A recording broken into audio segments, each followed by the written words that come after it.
Situationists were like a group of artists and thinkers in the 50s and 60s that like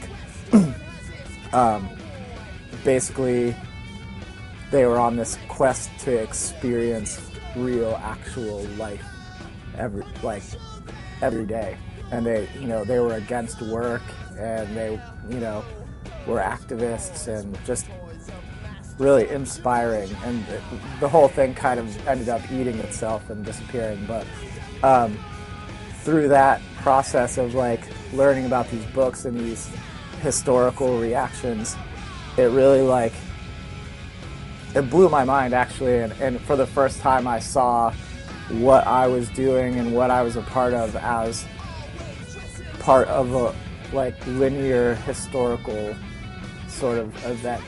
And like then I saw like how punk music and the whole culture of it was a reaction to what was going on in society. And then like from that I just started to see where I was in that process, and it became way more important. And that was kind of the thing where I stopped really caring about what people said about it, or how my parents worried about it, or how it was really stressful to pay the bills and things.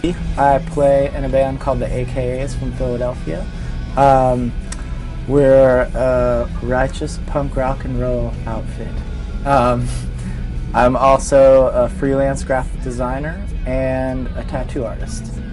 That's really the way I pay my bills, because music does not always do so.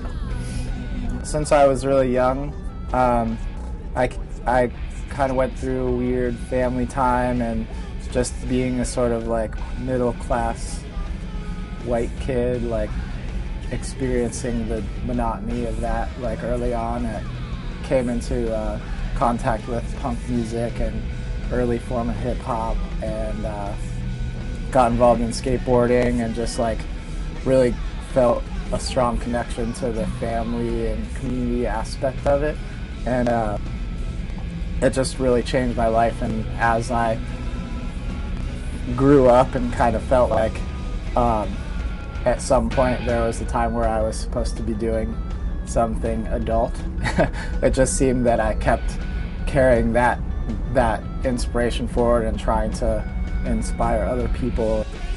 I had been playing music for a long time and having these like feelings, like strong feelings about being real and being like underground, and still finding a challenge to explain it to like your everyday person on the street like that. And I went to college and graduated from college with a degree, and just still ended up quitting like a full-time job with benefits and all that kind of stuff, because it was just really boring and predictable, and just wanted to like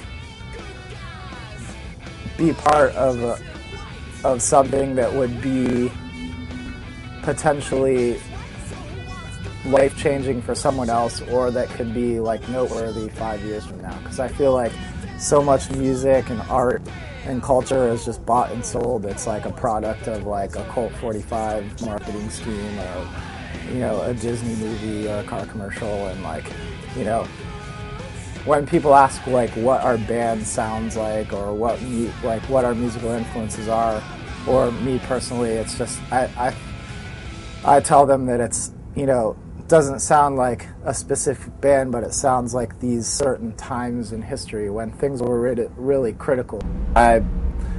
When talking about punk music and the like impact it has on me, or why our band does certain tours or whatever, I always think that like how my life would have been different if I never experienced these like specific records, or like catalytic events in my life that like totally took me in these different directions.